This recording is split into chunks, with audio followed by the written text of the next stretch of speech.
Congress 150 figure touch చేసే అవకాశం ఉందండి సొంతంగా?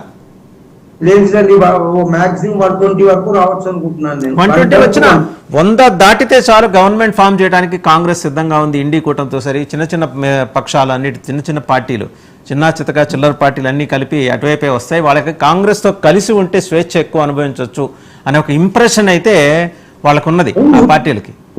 స్వేచ్ఛ ఉంటుంది, వాతావరణం ఉంటుంది. కాంగ్రెస్ అందరూ లీడర్సే, ప్రతి వాళ్ళు గొంతెత్తి మాట్లాడగలరు, కానీ బీజేపీ మాట్లాడలేదు. అవకాశం కనబడట్లేదు. సపోజ్ వెస్ట్ బెంగాల్ తీసుకున్నట్టయితే అక్కడ అసలు కాంగ్రెస్ అనేది లేదు. మమతా బెనర్జీ యొక్క చరిష్మా మీదను బీజేపీకి ఎలక్షన్ జరుగుతుంది అక్కడ. ఆ వచ్చేసి బీజేపీకి వస్తాయి, టీఎంపీకి వస్తాయి తప్ప కాంగ్రెస్ నిధులు అక్కడ ఏం లేదు, స్టోర్ లేదు, జీరో. ఇట్లాంటి ప్రాబ్లమ్స్ చాలా ఉన్నాయి కాంగ్రెస్ కి. తర్వాత ఒకవేళ 110, 120 వచ్చినా గవర్నమెంట్ ఫామ్ చేస్తే ఓకే, కానీ ఎంతమంది ఏలియన్స్ పార్ట్నర్స్ కూడా చివరి వరకు నిలబడతారు అనేది కూడా క్వశ్చన్ మార్క్ ఇక్కడ. బీజేపీ చేసే పాలిటిక్స్ మీరు తట్టుకోగలరా అనేది ఒక క్వశ్చన్. అయితే అవకాశం కూడా నాకు ఉండదు అనుకుంటున్నాను. 290 అయితే గ్యారంటీ. 290 వాళ్ళు సరే. ఒకసారి తెలుగు రాష్ట్రాలకు వద్దాం సార్. తెలుగు రాష్ట్రాలు ఇంకా 15 రోజులు ఆగాలి. మనం లోపల మనం ఎలాంటి ఏది పోల్ ప్రెడిక్షన్స్ ఇలాంటివి మనం మాట్లాడకూడదు కాబట్టి ఓన్లీ ట్రెండ్ అనాలిసిస్ జోలికి వెళ్దాం. మొన్న ఐపాక్ మీటింగ్లో ముఖ్యమంత్రి జగన్మోహన్ రెడ్డి గారు చాలా కాన్ఫిడెంట్గా ఆయన 155 పైనే, 22 పైనే అంటే ఆ మాటలో చాలా ఆత్మవిశ్వాసం తుణికిసలాడింది. అంటే ఏంటి అసలు దాని వెనకాల ఉన్న రీజన్ ఏంటి? ఆయనకి ఆ మరుసటి రోజు ఆయన మాట్లాడిన దాని వెనకాల రీజన్ ఏంటి? ఆయన ఉద్దేశం ఏంటంటే పెరిగిన ఓటింగ్ శాతం అంతా తనకు అనుకూలంగా పాజిటివ్ ఓటింగ్ జరిగిందని ఆయన ఎక్స్పెక్ట్ చేస్తున్నారు సార్. ఒక పార్టీ లీడర్స్ కావాల్సిన కాన్ఫిడెన్స్ అయితే ఆయనలో కనబడింది. తర్వాత ఆయన కూడా ఇన్ జనరల్ గా ఒక మనిషి 3 రోజులు ఎలక్షన్ అయిన తర్వాత ఆగి బయటకు వచ్చి ఆ స్టేట్మెంట్ ఇచ్చాడు అంటే ఈ హాజ్ కాన్ఫిడెన్స్. ఆయన గవర్నమెంట్ ఫామ్ చేయగలనే కాన్ఫిడెన్స్ ఉంది. అది 150 వస్తాయా, 130 వస్తాయా, 120 వస్తాయా అనేది ఎలక్షన్ తర్వాత తెలుస్తుంది. అయితే గవర్నమెంట్ ఫామ్ చేయగలను గ్యారంటీగా అన్నమాట ఆయన కాన్ఫిడెన్స్ ఉంది. ఆయన కార్యకర్తలు కానివ్వండి, లీడర్స్ కానివ్వండి, ఒక కాన్ఫిడెన్స్ అయితే క్రియేట్ చేయగలిగాడు అని నేను అనుకుంటున్నాను.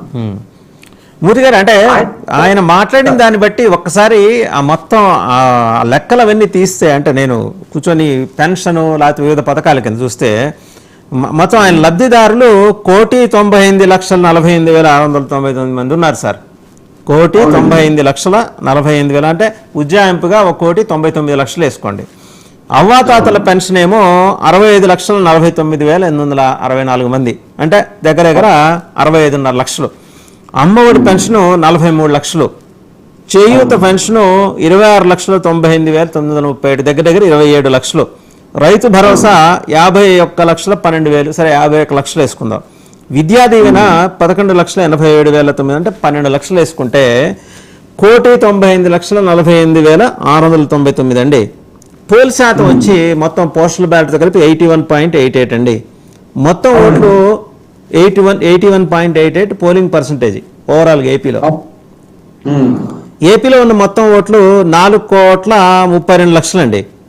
పోలైన ఓట్లు వచ్చి 3,33 లక్షలు అండి. పోలైన మొత్తంలో లబ్ధిదారులు ఇందాక మనమే చెప్పాం 1,98,48,699. ఇక అంటే వాళ్ళు మొత్తం వచ్చి ఓటేస్తే 59.66%. ఇది అండి ఆయన లెక్క.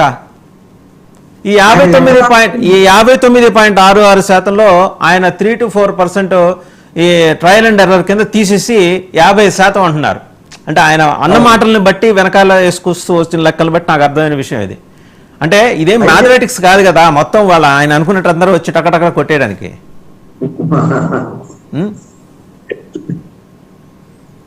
సార్ ఒకటి, మనం మొత్తం ఆంధ్రప్రదేశ్ ఎలక్షన్ స్టార్టింగ్ నుంచి ఎలియన్స్ గురించి A to Z మనం పరీక్షించినట్టయితే ఒక విషయం మాత్రం మనకు క్లియర్ గా అర్థమవుతుంది.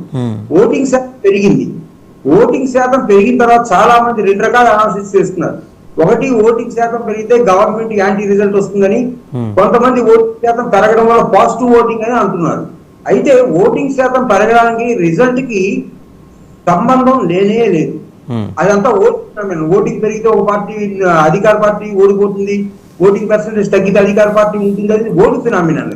అయితే మీకు ఎగ్జాంపుల్ తీసుకున్నట్టయితే వెస్ట్ బెంగాల్ ఎలక్షన్ లో లాస్ట్ టైం